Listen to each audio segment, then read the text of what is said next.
கற்பனை செஞ்சு பாருங்க, நீங்க உங்களோட சொந்த மனசுக்குள்ளேயே ஒரு கைதியா மாட்டுக்கிட்டீங்க.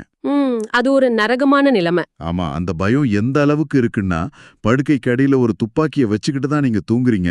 வெளியில உலகத்தை பார்க்கவே ஒரு பயம். காலையில கண்ண முழிப்பதே ஒரு பெரிய போராட்டமா இருக்கும் அவங்களுக்கு. கரெக்டா. படுக்கையை விட்டு எழுந்திருக்கவோ, குளியலறைக்கு போய் பல் துலக்கவோ கூட முடியாத அளவுக்கு ஒரு பயங்கரமான மன உளைச்சல். இது ஏதோ ஒரு சினிமாவுக்காக எழுதப்பட்ட கதை கிடையாது. கண்டிப்பா கிடையாது. இது ஒரு நிஜமான மனிதரோட கதை. ஆமா, பைரன் கேட்டி அப்படிங்கிற ஒரு பெண்மணி தன்னோட 43 வயசுல சுமார் 10 வருஷமா அனுபவிச்ச ஒரு நிஜமான நரகம் இது. அவங்களுக்கு இருந்த அகோராஃபோபியா அப்படிங்கிற நோயும் கடுமையான மனச்சோர்வும் அவங்கள அந்த அளவுக்கு முடக்கி போட்டிருந்தது. கடைசியில வேற வழியே இல்லாம அவங்கள ஒரு மனநல காப்பகத்துல சேர்த்தாங்க இல்லையா? ஆமா, அங்கிருந்து மத்த பெண்களுக்கே இவங்க பார்த்தா அவ்வளோ பயம். ராத்திரியில இவங்க ஏதாவது செஞ்சிருவாங்களோன்னு பயந்து இவங்கள ஒரு மாடி அறையில தங்க வச்சு படிக்கட்டுகள்ல தடைகளை எல்லாம் ஏற்படுத்தி வச்சிருந்தாங்க. அந்த அளவுக்கு ஒரு இருண்ட பாதாளத்துல தான் அவங்க இருந்தாங்க. ஆனா பாத்தீங்கன்னா அங்க ஒரு சின்ன மாற்றம் நடக்குது. அது அவங்க வாழ்க்கைய மட்டுமில்ல, இன்னைக்கு லட்சக்கணக்கான மக்களோட வாழ்க்கையும் மாத்திக்கிட்டு இருக்கு. இன்னைக்கு நாம பைரன் கேட்டி அப்புறம் ஸ்டீவன் மிச்சல் எழுதிய a mind at home with itself அப்படிங்கிற புத்தகத்தோட முக்கியமான பகுதிகளை தான் ஒரு ஆழ்ந்த அலசலுக்கு எடுத்துக்க போறோம்.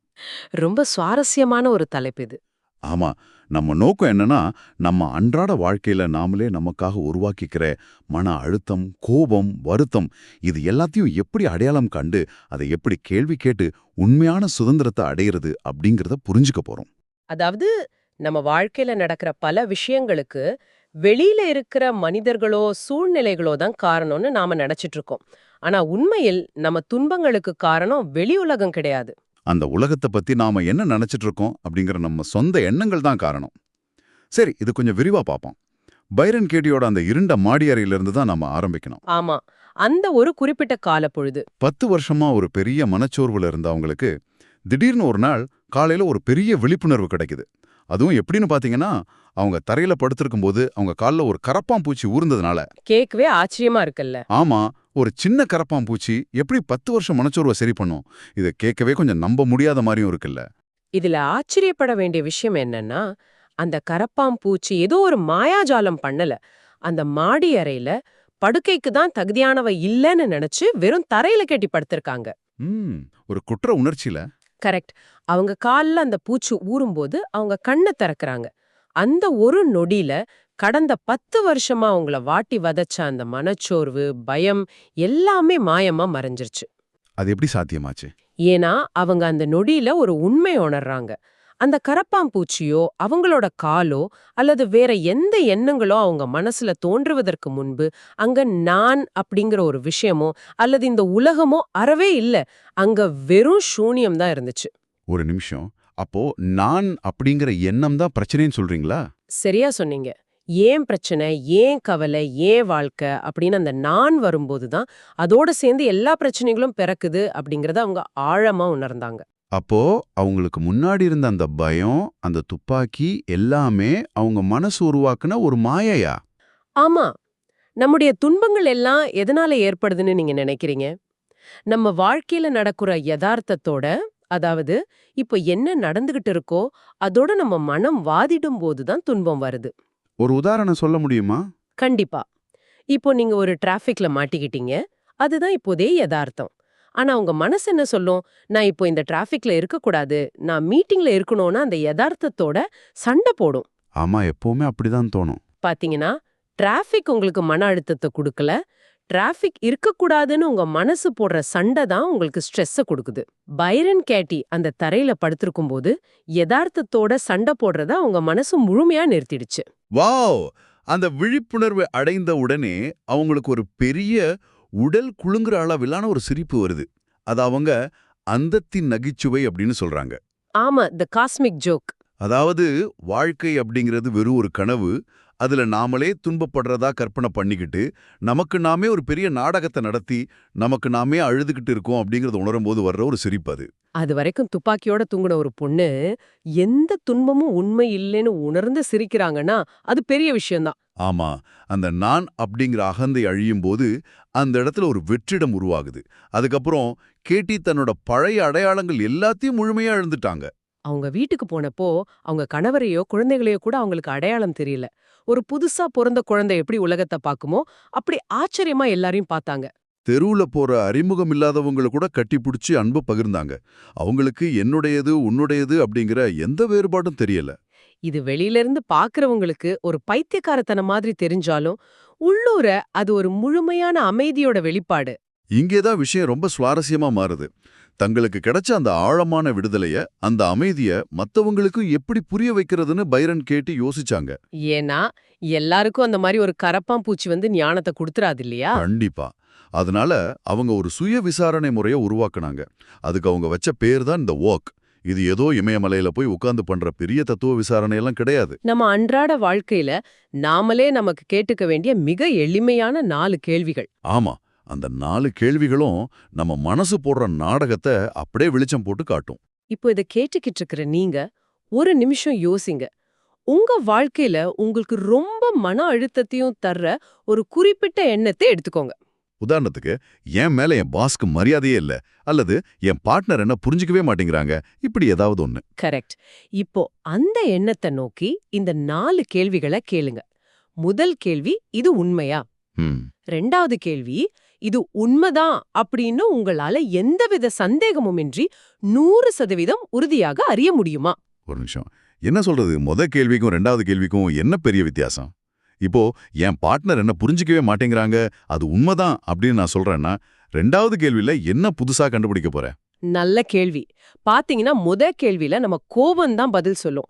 ஆமா, நேத்து கூட நான் பேசினதா அவங்க காது கொடுத்து கேட்கலன்னு மனசு சொல்லும். ஆமா, உடனே ஜஸ்டிஃபை பண்ணுவோம். ஆனா 2வது கேள்வி உங்க மனசோட ஆணவத்தை உடைக்கிற கேள்வி. உண்மையிலேயே 100% அவங்க உங்கள புரிஞ்சிக்கவே இல்லையா? அவங்க மனசுக்குள்ள என்ன ஓடுதுன்னு உங்களுக்கு கண்டிப்பா தெரியுமா? ம், ஒருவேளை அவங்க வேற ஏதோ ஒரு வேலைப்பளுவுல இருந்திருக்கலாம். ஆமா. அப்படி கொஞ்சம் ஆழமா சிந்திக்கும்போது, சரி 100% உறுதியா தெரியாது அப்படிங்கிற ஒரு சின்ன சந்தேகம் நம்ம மனசுக்குள்ள வரும். அந்த ஒரு சின்ன விரிசல் தான் மாற்றத்துக்கான முதல் படி. அருமை. இப்போ 3வது கேள்விக்கு வருவோம். 3வது கேள்வி, இந்த எண்ணத்தை நீங்கள் நம்பும்போது உங்களுக்குள் என்ன நடக்கிறது? நீங்கள் எப்படி நடந்து கொள்கிறீர்கள்? ஓ, அதாவது அந்த எண்ணம் வரும்போது நம்ம ரியாக்ஷன் என்னன்னு பார்க்கணும். கரெக்ட். அவங்க என்ன புரிஞ்சுக்கல அப்படிங்கிற எண்ணத்தை நீங்க உறுதியா நம்பும்போது உங்க உடம்புல என்ன மாற்றங்கள் நடக்குது? உங்க தோள்பட்ட இறுகும், அவங்க கிட்ட நீங்க எரிஞ்சு விழுவீங்க. பழைய சண்டைகளெல்லாம் மனசுல கொண்டு வருவோம். ஆமா, இது எல்லாத்தையும் கவனிக்கணும். 4வது கேள்வி, ஒருவேளை இந்த ஒரு குறிப்பிட்ட எண்ணம் மட்டும் உங்களுக்குள் இல்லாவிட்டால் நீங்கள் யாராக இருப்பீர்கள்? எப்படிப்பட்ட மனிதராக இருப்பீர்கள்? வாவ், அந்த 4வது கேள்வியே ரொம்ப ஆழமானது. அவங்க என்ன புரிஞ்சிக்கலைங்கிற எண்ணம் என் மனசுல இல்லனா நான் ரொம்ப அமைதியா இருப்பேன், அவங்க கிட்ட அன்பா பேசுவேன். கண்டிப்பா. ஒரு சின்ன எண்ணம் நம்மள எவ்வளவு தூரம் கட்டி போட்டிருக்கு பாருங்க. இந்த 4 கேள்விகளுக்கு பிறகுதான் த ஒர்க் முறையில ஒரு மிகப்பெரிய திருப்பம் நிகழ்கிறது. இதுதான் இந்த மொத்த பயிற்சியோட உச்சகட்டம். ஆமா, த டர்ன் அரவுண்ட். அதாவது உங்களை வாட்ட அந்த எண்ணத்தை அப்படியே அதோட நேர்மாறாக மாற்றி பார்க்கறது. புத்தகத்துல கொடுத்திருக்கிற ஒரு அருமையான உதாரணத்தையே நாம எடுத்துக்கலாம். ஏன் அம்மா என்னை தாக்குகிறார் அப்படிங்கறதான் உங்களை வாட்டுற அந்த எண்ணம்னு வச்சுப்போம். இந்த எண்ணத்தை எப்படி நேர்மாறாக திருப்பலான்னு பாத்தீங்கன்னா, முதல் திருப்பம், நான் என்னை தாக்குகிறேன்.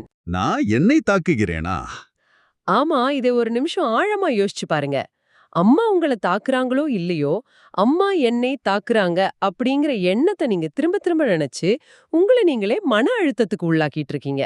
ஆமா, உங்களை யாரு அதிகமா காயப்படுத்துறான்? உங்க அம்மாவா அல்லது உங்க சொந்த எண்ணங்களான்னு கேட்டா நம்ம எண்ணங்கள் தான். அது ஒரு பெரிய அடாமல்ல மொமெண்ட்.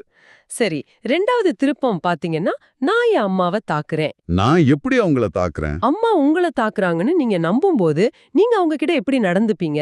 நீங்களும் பதிலுக்கு கோபமா பேசுவீங்க, மனதளவுல அவங்கள ஒரு எதிரியாவே பாப்பீங்க. அப்ப அவங்கள நீங்களும் தாக்கிட்டு தான் இருக்கீங்க.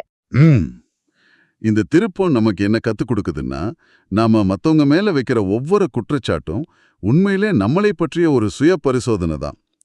இதை ஒரு பரந்த கண்ணோட்டத்துல பார்த்தோம்னா, துன்பம் அப்படிங்கிறது நம்ம தேர்வுக்கு உட்பட்டது அப்படிங்கிற ஒரு உண்மை நமக்கு புரியும். சஃபரிங் இஸ் ஆப்ஷனல்னு சொல்வாங்க. ஆமா, ஒரு நிகழ்வு நடக்குது, அதுதான் யதார்த்தம். ஆனா அந்த நிகழ்வை பத்தி நாம என்ன நினைக்கிறோம் அப்படிங்கிறது தான் நம்ம துன்பத்திற்கு காரணம். யாரோ ஒருத்தர் உங்களை காயப்படுத்திட்டார்னு நீங்க நினைக்கும் போது உண்மையில் அவர் உங்களை காயப்படுத்தல.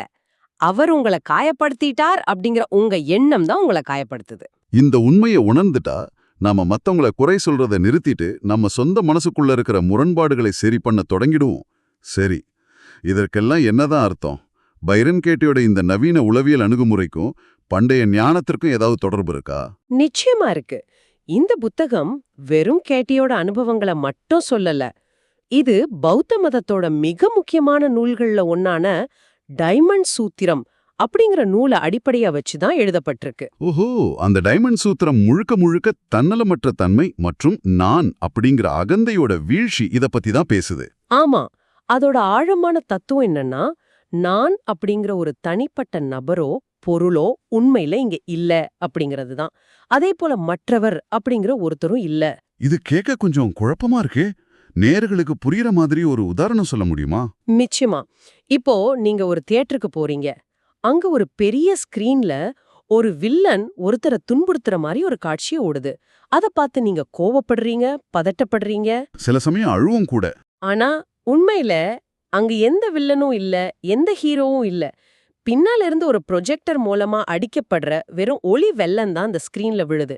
அந்த ஒளிய பார்த்து தான் நீங்க இவ்ளோ உணர்ச்சிகளை வெளிப்படுத்துறீங்க. அதே மாதிரி தான் நம்ம வாழ்க்கையுமா? ஆமா, நம்ம கண்கள் நம்ம காதுகள் மூலமா வர்ற தகவல்களை வச்சு நம்ம மூளை ஒரு பிம்பத்தை உருவாக்குது. நம்ம முன்னாடி நிக்கிற மனிதர்கள் நம்ம மனசோட வெளிப்பாடுகள் தான். இத உணர்ந்துட்டா நான் அப்படிங்கிற அகந்தை முழுமையா சிதைந்து விடும். அந்த நிலையில சுயநலம் அப்படிங்கிறது முற்றிலுமா அழிஞ்சு ஒரு பெருந்தன்மை நமக்குள்ள மலரும். இந்த இடத்துல புத்தர் உணவுக்காக பிச்சை எடுக்கிற அந்த நிகழ்வை நம்ம கண்டிப்பா பேசியாகணும். ஆமா, அது ரொம்ப முக்கியமான ஒரு விஷயம். புத்தர் அப்படிங்கிறவர் ஒரு மாபெரும் அரசர். அதையெல்லாம் விட்டுட்டு வந்தவர். பல ஆயிரக்கணக்கான சீடர்களை வச்சிருந்த ஒரு பெரிய குரு. அவர் ஏன் வீடு வீடா போய் சாப்பாட்டுக்காக பிச்சை எடுக்கணும்? ஏன்னா அவருக்கு எந்த கர்வமும் இல்ல. கரெக்ட். அவரு உழவிற்காக பிச்சை எடுக்கல. மாறாக மத்தவங்களுக்கு தாராகமா கொடுக்கிற வாய்ப்பை வழங்குறார். இது சாதாரணமா பிச்சை எடுக்கிறது கிடையாது. இது ஒரு உச்சக்கட்ட பெருந்தன்மை. நான்கிற எந்த ஈகோவும் இல்லாத ஒருத்தரால மட்டுமே இவ்வளவு இயல்பா அப்படி நிக்க முடியும். இதையே நம்ம அன்றாட வாழ்க்கையோட பொருத்தி பாருங்க. யாராவது ஒருத்தர் உங்களை கடுமையா விமர்சிக்கிறான்னு வச்சுப்போம். உடனே உங்களுக்கு என்ன தோணும்? பயங்கரமான கோபம் வரும். திருப்பி அவங்கள திட்டணும்னு தோணும். கண்டிப்பா. ஆனா டைமண்ட் சூத்திரத்தின் படியும் பைரன் கேட்டியோட அனுபவத்தின் படியும் பார்த்தா அவங்க உங்களை விமர்சிக்கல. ஏன்னா அவங்க மனசுல உங்களுக்கான ஒரு பிம்பத்தை அவங்க உருவாக்கி வச்சிருப்பாங்க. அந்த பிம்பத்தை தான் அவங்க விமர்சிக்கிறாங்க. ஓ, அதாவது உண்மையில இருக்கிற எனக்கும் அவங்க திட்டுற அந்த விமர்சனத்துக்கும் எந்த சம்பந்தமும் இல்லைன்னு சொல்றீங்க? ஆமா, இத நீங்க ஆழமா புரிஞ்சுக்கிட்டா அவங்க உங்களை திட்டுறப்போ நீங்க கோவப்பட மாட்டீங்க.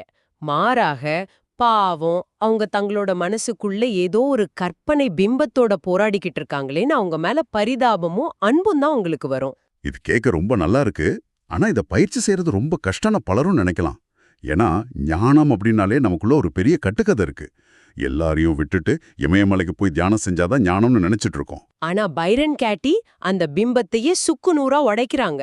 ஆமா, ஞானம் அப்படிங்கிறது ஏதோ மாயாஜாலமான நிலை கிடையாது. நம்ம அன்றாட வாழ்க்கையில ரொம்ப சாதாரணமான ஒரு விஷயம்தான். சுருக்கமா சொல்லப்போனா, உங்களுக்கு தொந்தரவு கொடுக்கிற ஒரு எண்ணத்தை புரிஞ்சுக்கிட்டு அதிலிருந்து விடுபடுறது தான் உண்மையான ஞானம். சமையலறையில சாதாரணமா நின்னுக்கிட்டு முழு கவனத்தோட பாத்திரங்களை கழுவுறதுக்கும் எந்த வித்தியாசமும் இல்லைன்னு கேட்டி சொல்றாங்க. என்னது, பாத்திரம் கழுவுறதுல ஞானம் இருக்கா? ஆமா, இருக்கு. பாத்திரம் கழுவும் போது ஏன் எப்ப பார்த்தாலும் நான் மட்டுமே பாத்திரம் கழுவணும், எனக்கு ஏன் இந்த கஷ்டம்னு நீங்க உங்க யதார்த்தத்தோட சண்டை போடும்போது தான் அங்க துன்பம் பிறக்குது. ஆனா அந்த நிகழ்வை அப்படியே ஏத்துக்கிட்டு சும்மா அந்த பாத்திரத்தை மட்டும் முழு கவனத்தோட கழுவுறதுல இருக்கிற அமைதி தான் உண்மையான அமைதி. பல பேரு மனசை கட்டுப்படுத்தணும், எண்ணங்களை அடக்கணும்னு பெரிய பெரிய பயிற்சிகள்லாம் பண்ணுவாங்க. ஆனா மனசை ஒருபோதும் அப்படி அடக்கி ஒடுக்க முடியாது இல்லையா? நிச்சயமா முடியாது. நீங்க ஒரு எண்ணத்தை அடக்க நினைச்சா அது 10 மடங்கா திரும்பி வரும். நாம செய்யக்கூடியதெல்லாம் ஒன்னே ஒண்ணுதான். நம்ம எண்ணங்களை ஒரு எதிரியா பார்க்காம ஒரு நண்பனை போல நேசிக்க கத்துக்கணும். அந்த தி ஒர்க் 4 கேள்விகளை கேட்டு அதோட உண்மையான தன்மையை புரிஞ்சுக்கணும். ஆமா, ஒரு எண்ணம் முழுமையா புரிஞ்சுக்கப்படும் போது அது தானாகவே அடங்கி தன்னைத்தானே விடுவிச்சுக்கும். இதுக்கு நீங்க எந்த மலை உச்சிக்கும் போக வேண்டாம். ரொம்ப அற்புதமான ஒரு விளக்கம். இன்னைக்கு நம்ம பேசின விஷயங்கள் கண்டிப்பா நம்ம எல்லாரோட வாழ்க்கையிலே ஒரு பெரிய தாக்கத்தை ஏற்படுத்தணும் நம்புறேன். இந்த முழுமையான ஆழ்ந்த அலசல்ல இருந்து நீங்க தனியா உட்கார்ந்து சிந்திச்சு பார்க்கறதுக்காக ஒரு முக்கியமான கேள்வியை ஒரு இறுதி சிந்தனையாக உங்க முன்னாடி வைக்க நான் விரும்புறேன். சொல்லுங்க. கொஞ்சம் அமைதியா இதை எண்ணி பாருங்க. உங்க வாழ்க்கையில உங்களுக்கு மிகுந்த மன அழுத்தத்தை, தீராத கோபத்தை அல்லது பெரிய வருத்தத்தை தரும் நபர்கள் எல்லாரும் நீங்க இன்னும் ஆழமா ஆராயாத, இன்னும் முழுமையா புரிஞ்சுக்காத உங்க சொந்த எண்ணங்களோட வெறும் பிரதிபலிப்பு மட்டுமே அப்படின்னு வச்சுக்கிட்டா உண்மையிலே நீங்க யாரு மேல தான் கோவப்பட முடியும்? உங்க மனம் எந்தவிதமான எதிர்ப்பும் இல்லாம, எந்த சண்டையும் இல்லாம தனக்குத்தானே அமைதியாக இருக்க பழகிக்கிட்டா, அந்த மனசை நீங்க அப்படியே நேசிக்க தொடங்கிட்டா, இந்த போராட்டங்கள் நிறைஞ்ச உலகம் எவ்வளவு அழகா, எவ்வளவு அமைதியா மாறும்னு கொஞ்சம் கற்பனை செஞ்சு பாருங்க. உங்க விடுதலையோட திறவுகோல் வெளியில யாருக்கிட்டயும் இல்ல, உங்க கைகள்ல தான் இருக்கு. இன்னும் சரியா சொல்லப்போனா அது உங்க மனசுக்குள்ள தான் காத்துக்கிட்டு இருக்கு. இப்போது வீடியோவின் இறுதி பகுதி. இவ்வளவு நேரம் கேட்டதற்கு ரொம்ப நன்றி. இந்த Tamil voice reads channel monetisation இல்லாம தான் நடக்குது. இந்த ஆடியோ புத்தகம் உங்களுக்கு பயன் தருது என்று நினைத்தால் இந்த முயற்சி தொடர்ந்து போக உங்க ஆதரவு மிகவும் உதவும். என்னுடைய இந்த முயற்சிக்கு நன்கொடை அளிக்க விருப்பம் இருந்தால் டிஸ்கிரிப்ஷன்ல கொடுக்கப்பட்டுள்ள UPI ID மூலம் வழங்கலாம். உங்களால் முடிந்த அளவு போதும். சிறிய ஆதரவும் பெரிய உதவிதான். இந்த வீடியோ உங்களுக்கு பயனுள்ளதாக இருந்தால் சப்ஸ்கிரைப் பண்ணுங்க. மற்றவர்களுக்கும் பகிர்ந்து கொள்ளுங்கள். இந்த கருத்துக்கள் அவர்களுக்கும் தேவையாக இருக்கலாம். லைக் பண்ணுங்க. உங்க கருத்துக்களை கமெண்ட்ல பகிருங்க. மனப்பூர்வமான நன்றி. 4000